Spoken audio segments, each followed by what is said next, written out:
कर्म एवं कर्मफल मीमांसा। छठा अध्याय भोग। भोग शब्द का अर्थ है भोग्य पदार्थों की प्राप्ति तथा उन भोग्य पदार्थों से सुख दुख की प्राप्ति। भोग के स्वरूप को बताते हुए महर्षि वेदव्यास जी योग सूत्र साधनपाद 18वें के भाष्य में लिखते हैं, तत्रेष्टानिष्ट गुण स्वरूपावधारणम विभागापन्नम भोगः। अर्थात तत्र उन भोग और अपवर्ग में अविभागापन्नम पुरुष और बुद्धि द्वारा अविभक्त रूप से जो इष्ट अनिष्ट गुण स्वरूपावधारणम, इष्ट और अनिष्ट गुणों के स्वरूप का अवधारण अर्थात अनुभव यानी ज्ञान होना है, भोग वह भोग है।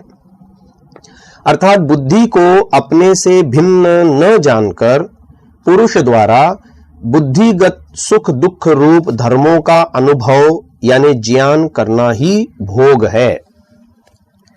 इस प्रकार योग सूत्र 2:23 के भाष्य में लिखते हैं, तस्मात् संयोगाद दृश्यस्योपलब्धिर्या स भोगः। अर्थात तस्मात् संयोगात उस प्रकृति और पुरुष के संयोग से, या जो दृश्यस्य, दृश्य अर्थात प्रकृति और उसके विकारों के स्वरूप का उपलब्धि ही ज्ञान होता है, सह वह पुरुष का भोग भोग है। इस प्रकार पुरुष अर्थात आत्मा द्वारा प्रकृति और सभी प्रकार के विकारों के स्वरूप का ज्ञान प्राप्त करना भोग है। भोग शब्द को महर्षि पतंजलि भी सूत्र 3:35 अर्थात विभूति पाद में 35वें सूत्र में स्पष्ट करते हैं, सत्व पुरुषयोरत्यंता संकीर्णयोः प्रत्यय विशेषो भोगः। अर्थात अत्यंता संकीर्णयोः अत्यंत भिन्न भिन्न स्वरूप वाले सत्व पुरुषयोः बुद्धि और पुरुष का प्रत्ययाविशेषः अभिन्न रूप से ज्ञान होना अर्थात एक रूप से प्रतीति होना भोग भोग है। इसी सूत्र पर भाष्य करते हुए भोजवृत्ति में कहा गया है, सत्वं प्रकाश सुखात्मकः प्राधानिकः परिणाम विशेषः पुरुषो भोक्ता अधिष्ठात्री रूपः तयोरत्यंता संकीर्णयोर भोग्य भोक्तृ रूपत्वाद अचेतन चेतनत्वाच्च भिन्नयोर्यः प्रत्ययस्याविशेषो भेदेना प्रतिभासनं तस्मात् सत्वस्येव कर्तृता प्रत्ययेन या सुख दुख संवित् स भोगः। सत्वं बुद्धि, प्रकाश सुखात्मकः प्रकाश और सुख रूप, प्राधानिकः प्रकृति का, परिणाम विशेषः प्रथम परिणाम अर्थात विकार है, पुरुष पुरुष भोक्ता भोगने वाला, अधिष्ठात्री रूपः चेतन अधिष्ठाता रूप वाला है, तयोः उन दोनों का, अत्यंता संकीर्णयोः अत्यंत भिन्न भिन्न रूप अर्थात भोग्य भोक्तृ रूपत्वात् बुद्धि अर्थात भोग्य और पुरुष यानी भोक्ता रूप से, च और अचेतन चेतनत्वात् बुद्धि अचेतन अर्थात जड़ तथा पुरुष चेतन रूप होने से, भिन्नयोः भिन्न भिन्न बुद्धि और पुरुष के, यह जो प्रत्ययस्य ज्ञानों की अविशेषः भिन्नता का न होना अर्थात भेदेन भेद रूप से अप्रतिभासनम भासित नहीं होता, तस्मात् उस अभेद प्रतीति से सत्वस्य बुद्धि की एव ही कर्तृता कर्तृत्व प्रत्ययेन वृत्ति अर्थात ज्ञान के द्वारा या जो सुख दुख संवित सुख दुख का ज्ञान है, सह वह भोगः पुरुष के लिए भोग है। अतः भोग को व्यापक रूप से इस प्रकार कहा जा सकता है, पुरुष यानी आत्मा को अपने स्वरूप का यथार्थ ज्ञान न रहने से वह अपने आप को बुद्धि से अभिन्न मानता है, जिससे बुद्धिगत हुए प्रकृति और उसके विकारों अर्थात सांसारिक पदार्थों एवं उनसे सुख दुख की प्रतीति होना भोग कहलाता है। यह भोग की व्यापक परिभाषा है, जिसमें सभी प्रकार के सुख दुखों की अनुभूतियां सम्मिलित हैं। इस पर विशेष ज्ञान हेतु पातंजल योग दर्शन देखें। परंतु इस प्रकार से प्राप्त होने वाले सभी अनुभूतियां ज्ञान एवं भोग्य पदार्थों की प्राप्ति को हमारे संचित कर्माशय का फल नहीं कहा जा सकता, क्योंकि पुरुष संसार में व्यवहार करता है और सांसारिक विषयों को बुद्धि के माध्यम से प्राप्त करता है। अतः बुद्धि के द्वारा सभी सांसारिक विषयों की प्राप्ति तो भोग के अंदर आती है, परंतु सभी भोग कर्म फल नहीं है। यह भोग की व्यापक परिभाषा है, जो सभी प्रकार के भोग्य पदार्थों की प्राप्ति एवं उनसे होने वाले सुख दुखों को अपनी परिधि में लेती है। दूसरी ओर सूत्र 2.13 में कहे गए जात्यायुर्भोगाः में कहा गया भोग केवल मात्र उन भोगों को इंगित करता है जो जीवात्मा को उसके द्वारा संचित कर्माशय के आधार पर मिलते हैं। इस अंतर को समझे बिना कर्मफल के रूप में प्राप्त होने वाले भोग के वास्तविक अभिप्राय को हम समझ ही नहीं सकते। इसी भेद को न समझने के कारण ही हम संसार में प्राप्त सभी भोगों और सुख दुखों को हम अपने पूर्व जन्मों एवं वर्तमान जन्म तक के कर्मों का फल मान बैठते हैं। यह मान्यता सिद्धांत विरुद्ध है, क्योंकि मानव जब संसार में व्यवहार करेगा तो उसे जो भी इष्ट या अनिष्ट सुख या दुख की प्राप्ति होगी वह सभी भोग की श्रेणी में आएगी, परंतु फिर भी ये सभी हमारे पूर्व संचित कर्माशय से संबद्ध नहीं होते। अतः हम यहाँ भोग की व्यापक तथा कर्मफल वाली श्रेणी को ध्यान पूर्वक समझेंगे। कर्मफल मीमांसा में प्रयुक्त भोग शब्द का अर्थ है कि कर्मानुसार भोग्य पदार्थों की प्राप्ति। मनुष्य को उन भोग्य पदार्थों के भोग से सुख दुख की प्राप्ति भी होती है।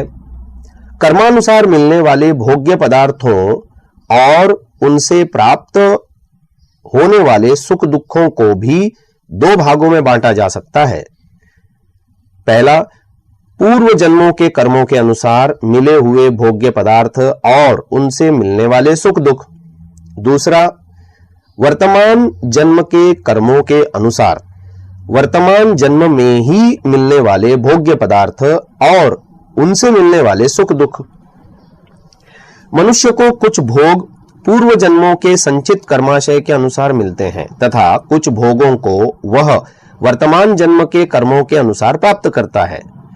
प्रथम पक्ष में केवल वही भोग रखे जा सकते हैं जो जीव व गर्भ में प्रवेश करता है। उसे प्राप्त होने वाले माता पिता के पास जो उपलब्ध भोग साधन वर्तमान है वे सभी और उन जीव के गर्भ में आने और जन्म के पश्चात उन भोग साधनों के आधार पर प्राप्त होने वाले सुख दुखों को ही पूर्व जन्म के कर्मों के अनुसार भोग कहा जा सकता है। मात्र उन भोग साधनों के आधार पर प्राप्त होने वाले सुख दुख कुछ काल के लिए भी हो सकते हैं और जीवन पर्यंत भी। परमात्मा जीव को अगला जन्म देने हेतु उसको प्राप्त होने वाले माता पिता का निर्धारण जीव के कर्मानुसार ही करता है, अर्थात जीव को कौन सा शरीर अर्थात जाति मिलनी चाहिए और उस शरीर प्राप्ति हेतु उसके लिए कौन से माता पिता उचित हैं तथा उसके माता पिता के पास क्या क्या भोग साधन उपलब्ध होने चाहिए आदि सब कुछ उस नवीन शरीर को प्राप्त करने वाले जीव के कर्माशय पर निर्भर करता है।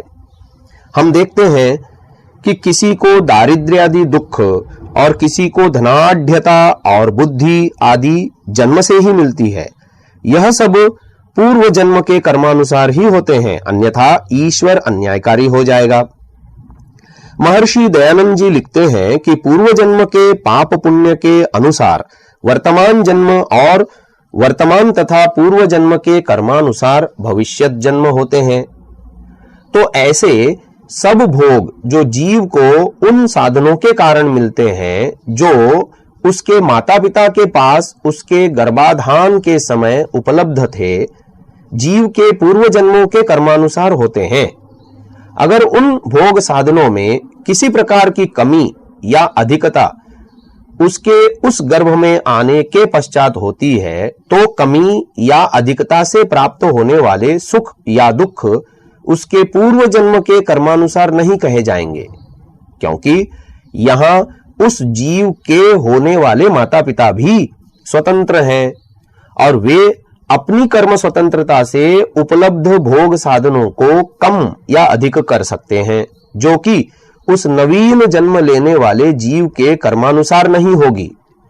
इसी प्रकार से आयुर्वेद में उपलब्ध औषधियों के बल से गर्भकाल में जीव को प्राप्त होने वाले शरीर के लिंग में परिवर्तन किया जा सकता है और ऐसा कोई औषधि प्रयोग तथा उस प्रयोग के प्रभाव से गर्भ में जीव को प्राप्त होने वाले शरीर के लिंग में परिवर्तन को भी जीव के पूर्व जन्मों के कर्मों का फल नहीं कहा जा सकता।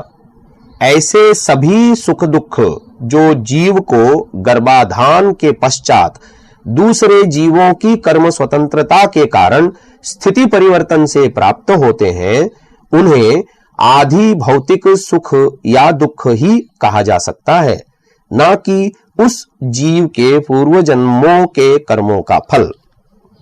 दूसरे पक्ष में वे भोग आते हैं जो हमें हमारे इसी जीवन में किए गए कर्मों के आधार पर प्राप्त होते हैं। इसी जीवन में मिलने वाले भोग्य पदार्थों एवं उनसे मिलने वाले सुख दुखों को कर्मानुसार तभी कहा जा सकता है जब वे हमारे द्वारा कृत कर्मों के अनुसार न्याय संगत हों, और तभी वे कर्मानुसार भोग की श्रेणी में रखे जा सकेंगे, अन्यथा नहीं। जैसे किसी व्यक्ति ने चोरी की हो और न्यायाधीश ने उसकी चोरी के अनुरूप दंड दिया हो, अथवा किसी ने परोपकार दान आदि पुण्य कार्य किया हो और उसको उसी के अनुरूप पारितोषिक दिया गया हो, तो वह कर्मानुसार भोग की श्रेणी में रखा जाएगा। इसके विरुद्ध चोरी किसी और ने की हो या भूल से या पक्षपात से दंड किसी अन्य को दिया गया हो या पुण्य किसी अन्य ने किया हो और उसका पारितोषिक अन्य को मिला हो, तो ऐसे सुख या दुख को कर्मानुसार प्राप्त होने वाले भोग की श्रेणी में नहीं रखा जा सकता। सती मूले तद विपाको जात्यायुर्भोगाः के अनुसार भूल से या पक्षपात से मिलने वाले भोग्य पदार्थ और उनसे प्राप्त होने वाले सुख दुख को कर्मानुसार भोग नहीं कहा जाएगा, परंतु इसे आधि भौतिक सुख या दुख की श्रेणी में रखा जाएगा। इसमें कारण यह है कि जीव कर्म करने में स्वतंत्र है और अल्पज्यता, पक्षपात एवं अज्ञानवश कर्ता से भिन्न को भी सुख दुख देता अथवा दे सकता है, क्योंकि यह व्यवस्था मानवीय है। प्रथम भाग में कही गई भोग व्यवस्था ईश्वरीय है और द्वितीय भाग में प्रतिपादित व्यवस्था मानवीय है।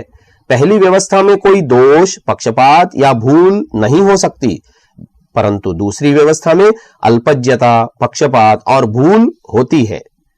प्रश्न: क्या वर्तमान जन्म में जीव यानी पुरुष को जो भी सुख दुख प्राप्त होता है वह सब उसके कर्मों का फल नहीं है? उत्तर: नहीं, कर्मफल वही होता है जो कर्मानुसार हो। जो न्यून अधिक होता है वह कर्मफल नहीं हो सकता। जैसा कि हमने देखा, कर्मफल की एक ईश्वरीय व्यवस्था है जिसमें भूल चूक की कोई संभावना ही नहीं होती है। कर्मफल की दूसरी व्यवस्था मानवीय है, जैसे माता पिता, आचार्य, राजा, न्यायाधीश आदि। मानवीय व्यवस्था में जो कर्मफल दिया जाता है वह कहीं कर्मानुसार होता है और कहीं अज्ञान एवं पक्षपात आदि से न्यून अथवा अधिक भी होता है। कहीं बिना कर्म के भी व्यक्ति को सुख दुख प्राप्त हो जाता है। प्रश्न, क्या ईश्वर मानव के वर्तमान जीवन में किए गए कर्मों का फल वर्तमान जीवन में नहीं देता? उत्तर, ईश्वर मानवों को उनके द्वारा किए गए कर्मों का फल वर्तमान जन्म में भी देता है, परंतु कौन सा फल ईश्वरीय व्यवस्था में है, यह जानने के लिए हमें एक मूलभूत सिद्धांत को समझना होगा। वह है जीव की कर्म स्वतंत्रता। जीव कर्म करने में स्वतंत्र है और अपनी ही स्वतंत्रता से वह कर्म करता है। उसके द्वारा किए कर्मों का फल ईश्वर के सामान्य नियमों के अनुसार वर्तमान जन्म में मिलता रहता है, जैसे खाना खाने से भूख का मिटना, पानी पीने से प्यास का मिटना, समाधि लगाने से ईश्वर का प्रत्यक्ष होना तथा आनंद की अनुभूति होना। यह वर्तमान में किए कर्मों का परमात्मा द्वारा वर्तमान जन्म में फल है। परंतु मानव के जीवन में ईश्वर की व्यवस्था के साथ साथ मानव की बनाई अपनी व्यवस्था भी तो है, और इस व्यवस्था में अन्याय, पक्षपात और अल्पज्यता से भूल भी होगी। जिन कर्मों का फल मानव को दूसरे जीवों की सहायता से या दूसरे जीवों के द्वारा मिलता है, उसे ईश्वरीय व्यवस्था में कर्मफल नहीं कहा जा सकता। वर्तमान जन्म में ही ईश्वर प्रदत्त कर्मों के फल का एक महत्वपूर्ण उदाहरण है योगी को समाधि लगाने पर ईश्वर का प्रत्यक्ष होना तथा उससे आनंद का मिलना, जैसा कि कैवल्य में होता है। ईश्वरीय कर्मफल व्यवस्था के 4 मूल सिद्धांत जो हम प्रथम कह आए हैं, उनमें से एक यह भी है कि परमात्मा सर्वशक्तिमान होने से जीवों को कर्मफल प्रदान करने में किसी की सहायता नहीं लेता। अतः कर्मफल के भोग्य पदार्थों की प्राप्ति तथा उनसे सुख दुख के वे अनुभूतियां जो उपर्युक्त 4 सिद्धांतों के अनुकूल नहीं होती, वे ईश्वर द्वारा कर्मफल के रूप में प्रदत्त नहीं मानी जा सकती। कभी कभी मानव के जीवन में दारुण दुख आते हैं, तो ऐसी अवस्था में जीव का यह मानना कि ये दुख पूर्व जन्मों के कर्मों के फल हैं, ठीक नहीं है। मानव को इस जीवन में भी 3 प्रकार के सुख तथा दुख मिलते हैं, जिनमें सबको पूर्व किए कर्मों से संबंधित नहीं कहा जा सकता। ये है आध्यात्मिक, आधिभौतिक तथा आधिदैविक दुख। प्रथम है आध्यात्मिक दुख। आध्यात्मिक दुख उन्हें कहते हैं जो मुख्यतः अपने दोषों के कारण मिलते हैं, जैसे शरीर में ज्वर आदि रोग तथा मूर्खता आदि होना। स्वामी दयानंद जी के शब्दों में जो आत्मा शरीर में अविद्या,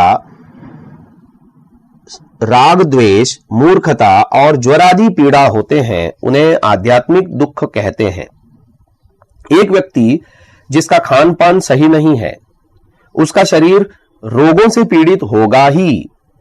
इस कारण यह आध्यात्मिक दुख कहलाएगा। अविद्या के कारण या राग द्वेष के कारण होने वाले सभी प्रकार के दुख आध्यात्मिक दुख कहलाते हैं। इसे और अधिक स्पष्ट समझें तो ये दुख वर्तमान जन्म के उस प्रकार के कर्मों के कारण है जो सीधे हमें प्रभावित कर रहे हैं, जैसे सही खान पान न होना, ज्ञान अर्जन न करना, जिसके परिणाम स्वरूप अविद्यादि क्लेशों का विद्यमान रहना। एक व्यक्ति अगर रास्ते में देखकर न चले और ठोकर से गिरने पर शरीर के अंगों में चोट आदि लगना इसी श्रेणी में रखे जाएंगे। इन सब दुखों को दूर किया जा सकता है, क्योंकि ये पूर्व जन्मों के कर्मों के फल नहीं है, बल्कि इसी जन्म में सही प्रकार से कर्म न करने के कारण प्राप्त होते हैं। दूसरा दुख है आधिभौतिक दुख। आधिभौतिक दुख उन्हें कहते हैं जो हमें दूसरे जीवों अर्थात मनुष्य और पशु पक्षी आदि प्राणियों से मिलते हैं। अगर हमें मानवीय व्यवस्था में अपने कर्मों का वेदोक्त प्रतिपादित न्यायोचित फल मिलता है तो यह आदिभौतिक दुख न होकर भोग कहा जाएगा, अन्यथा यह आदिभौतिक दुख कहलाएगा। पशु पक्षियों के कारण मिलने वाले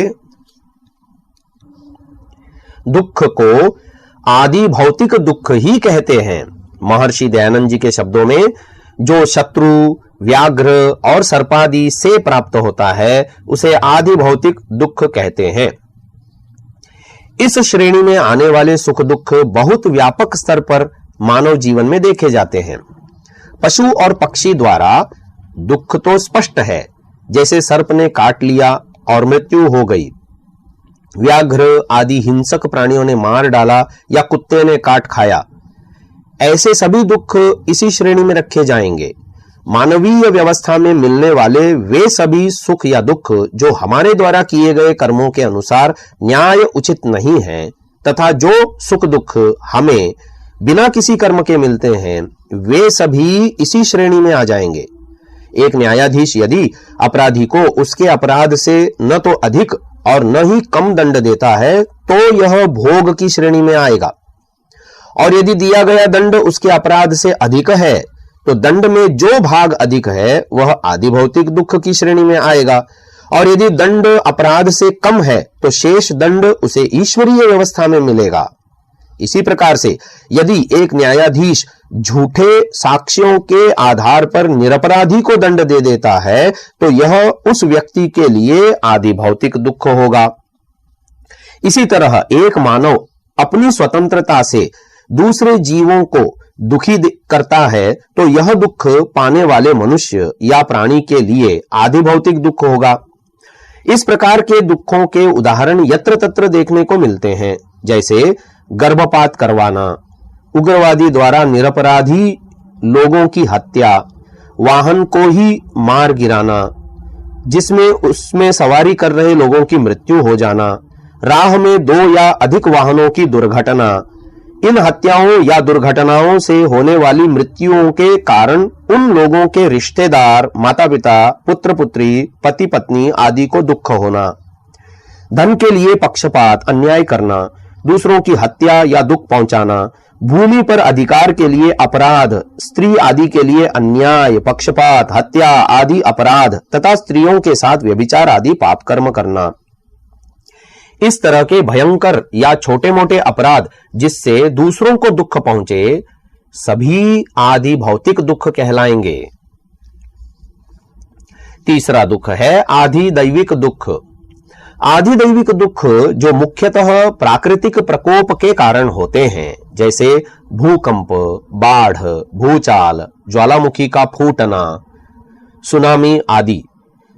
महर्षि दयानंद जी के शब्दों में तीसरा आधिदैविक अर्थात जो अतिवृष्टि, अतिशीत, अति उष्णता, मन और इंद्रियों की अशांति से होता है, यह जो अतिवृष्टि से बाढ़ आदि, भूकंप तथा दूसरे प्राकृतिक प्रकोप होते हैं वे सब भी स्पष्ट रूप से हमारे कर्मों के फल नहीं होते।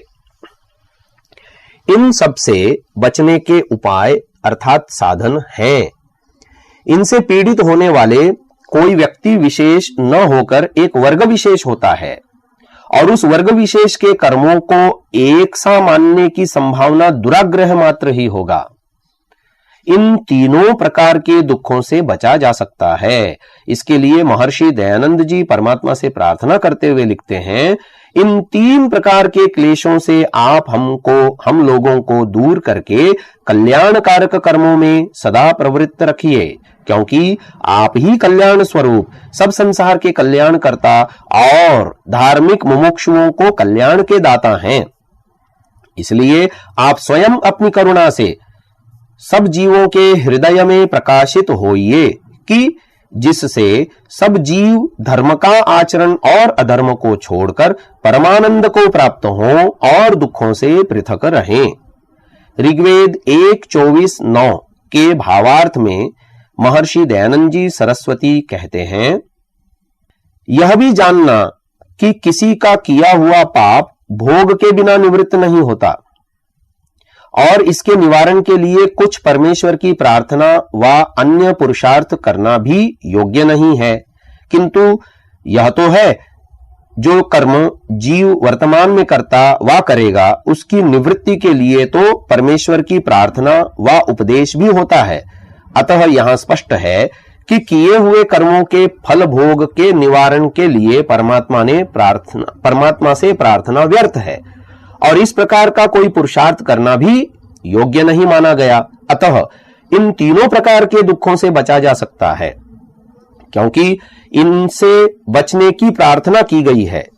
दूसरी ओर ईश्वरीय व्यवस्था में कर्मफल से तो बचा ही नहीं जा सकता। अतः व्यर्थ की प्रार्थना बेकार होती है, क्योंकि परमात्मा न्यायकारी है और परमात्मा कृत कर्मों को क्षमा नहीं करता। इस हेतु से भी यह पूर्व जन्मों के कर्मों का फल नहीं है। आधिदैविक तथा आधि भौतिक दुख तो मनुष्य को दूसरे जीवों या प्रकृति के माध्यम से ही मिलते हैं, जबकि परमात्मा कर्मफल प्रदान करने में किसी की सहायता नहीं लेता। इससे भी इन दोनों प्रकार के दुखों को भी हमारे कर्मों का फल नहीं कहा जा सकता। प्रश्न, तो हमें यह दुख क्यों मिलते हैं? उत्तर, हम मानवीय समाज में रहते हैं और अगर कोई जीव अपनी स्वतंत्रता द्वारा अपने कर्मों से दूसरे मनुष्यों व प्राणियों को दुख पहुंचाता है, तो दुख पाने वाले प्राणी को यह दुख अनावश्यक रूप से मिला है। तभी तो उस कर्म के कर्ता ने कोई पाप किया जिसका उसे दंड भोगना पड़ेगा। तभी तो मानवीय व्यवस्था में उस दोषी व्यक्ति को पकड़कर राज्य की व्यवस्था के अनुसार दंड दिया जाएगा। अगर उस व्यक्ति के कर्म से दुख पाने वाले व्यक्ति या प्राणी को प्राप्त होने वाले दुख उसका कर्मफल माना जाए, तो उस कर्म के कर्ता को दंडित नहीं करना चाहिए, बल्कि उसे पारितोषिक मिलना चाहिए। उदाहरण के लिए, सोहन ने मोहन के घर चोरी की, तो सोहन को पुलिस पकड़कर उसे कारावास में डाल दिया, क्योंकि सोहन ने चोरी कर मोहन के धनादि की हानि करते हुए उसे दुख पहुंचाया। सोहन ने अपराध किया और उसे उसका दंड मिला। अगर सोहन ने अपराध न किया हो तो उसे दंड नहीं मिलना चाहिए। अगर चोरी के कारण से मिलने वाला दुख मोहन के पूर्व जन्मों के कर्मों का फल माना जाए, तो सोहन ने कोई अपराध ही नहीं किया ऐसा मानना चाहिए और उसे कारावास भी नहीं मिलना चाहिए। कोई भी मानवीय व्यवस्था किसी भी मनुष्य को दूसरे मनुष्यों के कारण से प्राप्त दुखों को उसके द्वारा पूर्व जन्मों में कृत कर्मों का फल मानकर नहीं चलती और नहीं चल सकती है। इसी तरह हम देखते हैं कि राज्य के दंडाधिकारियों से सोहन के अपराध के लिए विधि अनुसार सोहन को दंडित कर उसे दुख पहुंचाया। इसके लिए उन्हें कोई दंड नहीं मिलता, क्योंकि उन्होंने स्थापित मानवीय व्यवस्था के अनुसार एक अपराधी को उसके कर्मों का फल दिया है। मानवीय समाज में रहते हुए हम दूसरे के कर्मों के कारण भी सुख दुख प्राप्त करते रहते हैं और उन सुख दुखों को हमारे अपने कर्मों से संबंधित नहीं किया जा सकता। जो भी कर्म किया जाता है उस कर्म का परिणाम, प्रभाव और फल अलग अलग होता है और उसमें से परिणाम और प्रभाव दूसरे व्यक्तियों पर भी होता है। कर्म के परिणाम, प्रभाव और फल को निम्न प्रकार से समझना चाहिए। प्रथम है कर्म का परिणाम। कर्म का परिणाम वह होता है जो उस कर्म के परिणाम स्वरूप तत्काल में होने वाला कार्य है। जैसे किसी व्यक्ति ने दूसरे को चाकू मारा और उससे अगले व्यक्ति की मृत्यु हो गई। इसमें कर्म है चाकू मारना और कर्म का परिणाम है दूसरे व्यक्ति की मृत्यु। कर्म का परिणाम उसके प्रति प्रधानता से होता है जिसके प्रति कर्म किया जाता है। यदि कर्म स्वयं के प्रति हो तो परिणाम स्वयं के प्रति प्राप्त होगा और यदि कर्म दूसरों के प्रति हो तो परिणाम दूसरों को प्राप्त होता है। अगला है कर्म का प्रभाव। किए गए कर्म के परिणाम के कारण दूसरे व्यक्तियों पर होने वाला असर उस कर्म का प्रभाव कहलाएगा।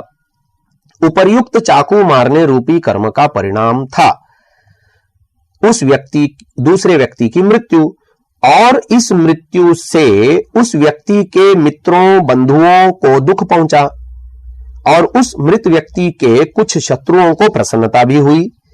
इसी से उस चाकू मारने वाले व्यक्ति को उसके अपराध का दंड मिलने पर उसके परिवार के आश्रित लोगों एवं मित्र बंधुओं को दुख तथा उसके शत्रुओं को प्रसन्नता कि देखो बुरे काम का बुरा फल मिल गया। यह कर्म का प्रभाव कई बार बहुत व्यापक होता है। तीसरा है कर्म का फल। उस किए हुए कर्म का फल मिलना यह दो प्रकार से होता है। पहला प्रकार, मानवीय न्याय व्यवस्था में चाकू मारने वाले व्यक्ति को पकड़कर न्यायालय में प्रस्तुत करना तथा कारावास में डालना, मानवीय न्याय व्यवस्था द्वारा निश्चित दंड का भोग। दूसरा कर्म का फल है ईश्वरीय न्याय व्यवस्था द्वारा उस कर्म का फल।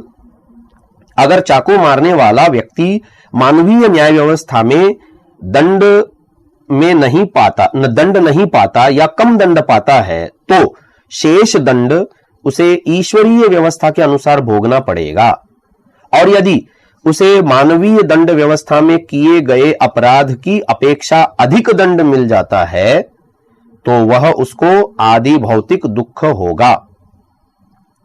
इस तरह हम देखते हैं कि मानव को मिलने वाला प्रत्येक सुख दुख उसके पूर्व जन्मों या वर्तमान जन्म के भी कर्मों का फल नहीं होता।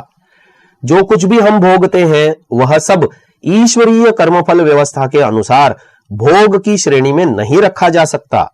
ईश्वरीय व्यवस्था में प्राप्त कर्म फलों से पृथक भी हमें बहुत से सुख दुख मिलते हैं जो हमें मानवीय समाज में रहने के कारण भोगने पड़ते हैं। जिस तरह 3 प्रकार के दुखों की व्याख्या की गई है उसी प्रकार से 3 प्रकार के सुख भी होते हैं, और वे भी हमारे पूर्व जन्मों के कर्मों से संबंधित नहीं हो सकते। हमें इस विवेचन को सही ढंग से समझना होगा, तभी हम अपने जीवन में सत्य को अपना सकेंगे तथा अपने आगे के कर्मों को सही कर सकेंगे। प्रश्न, जैसा कि यह सिद्धांत है कि बहुधा आधि भौतिक तथा आधि दैविक दुख न तो हमारे पूर्व जन्मों के तथा न ही हमारे वर्तमान जन्म के कर्मों का फल होते हैं, परंतु फिर भी मानवों और अन्य प्राणियों को ये दुख बिना कारण ही भोगने पड़ते हैं। ऐसे में क्या इन दुखों की किसी प्रकार से क्षतिपूर्ति संभव है? अर्थात क्या ऐसा संभव है कि इन अवांछित दुखों के बदले में उस दुख भोगने वाले जीव के समतुल्य कर्मों को भुक्त मान लिया जावे? अर्थात क्या ऐसा संभव है कि परमात्मा उन अवांछित दुखों के बदले में उस जीव के समतुल्य पाप कर्मों को भुक्त मानकर कम कर दे? उत्तर, ऐसा संभव प्रतीत नहीं होता। इस पक्ष में वेदादि सत्य शास्त्रों में कोई प्रमाण उपलब्ध नहीं होता। अगर उन अवांछित दुखों के बदले उस दुख भोगने वाले जीव के समतुल्य पाप कर्मों को परमात्मा की व्यवस्था में भुक्त मान लिया जाए तो इस व्यवस्था में निम्न प्रकार के दोष उपस्थित होंगे। पहला दोष, इन दुखों का अंततः ईश्वरीय व्यवस्था से संबद्ध मान लेना पड़ेगा, जिसमें पहले हमें दूसरे प्राणी या प्राकृतिक कारणों से दुख प्राप्त हुआ, बाद में उन दुखों के समतुल्य कृत पाप भुक्त मान लिए जाएं। दूसरा दोष, ऐसे में क्यों न पहले से ही उन दुखों को ईश्वर प्रदत्त मान लिया जाए और क्यों न जीव को प्राप्त होने वाले सभी सुखों या दुखों को ईश्वर इच्छा से ही मान लिया जाए।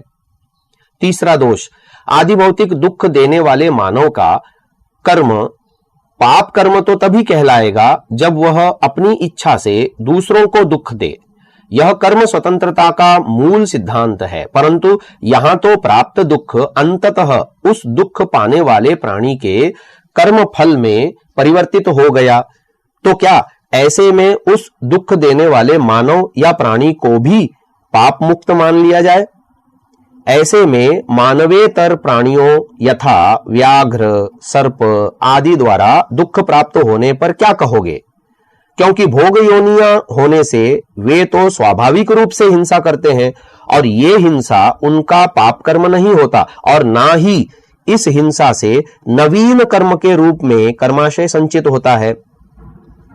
चौथा दोष, इसी प्रकार आधि भौतिक या आधिदैविक सुखों के लिए उस सुख को प्राप्त करने वाले प्राणी के समतुल्य पुण्यों को भी भुक्त मान लेना चाहिए, जो शायद कोई स्वीकार न करना चाहे। पांचवा दोष, मानवीय व्यवस्था में भी अगर किसी मानव को बिना कारण न्याय व्यवस्था से दंड मिल जाता है और बाद में यह सिद्ध हो जाने पर कि उस अमुक व्यक्ति को अमुक दंड बिना कारण मिल गया है, ऐसे में उस दंड पाए मानव को उस दंड के समकक्ष अब कोई अपराध करने का अधिकार प्राप्त नहीं हो जाता। उदाहरणार्थ, यदि किसी व्यक्ति को बिना अपराध 6 वर्ष का कारावास मिलता है और बाद में यह सिद्ध होने पर वह व्यक्ति निर्दोष था, तो ऐसे में उस व्यक्ति को 6 वर्ष तक की कारावास रूप दंड वाले किसी अपराध को अब करने का अधिकार नहीं मिल जाता। ऐसा करने पर वह न्यायालय में यह तर्क नहीं रख सकता कि इतने वर्ष का कारावास तो मैं निर्दोष होते हुए भी पहले भोग चुका हूं, अतः मेरे इस अपराध के दंड में से 6 वर्ष का कारावास कम कर दिया जाए और फिर इस दंड का 6 वर्ष के कारावास से कम है, अतः मेरा यह अपराध भुक्त हो गया, ऐसा मानते हुए मुझे छोड़ दिया जाए। जब यह तर्क मानवीय व्यवस्थाओं को सुचारू रूप से चलाने हेतु स्वीकार नहीं किया जाता, तो ईश्वरीय व्यवस्था में कैसे स्वीकार हो पाएगा? हमारे कर्म कैसे हों या हम कैसे कर्म करें, हमारे संचित और प्रारब्ध का हमारे क्रियमाण कर्मों पर क्या प्रभाव होता है, इसका विवेचन ही मानव जीवन की सफलता का मूल है। इस प्रकार यहां कर्मफल का विवेचन पूरा होता है। अब आगे कर्म के स्वरूप को स्पष्ट किया जाएगा।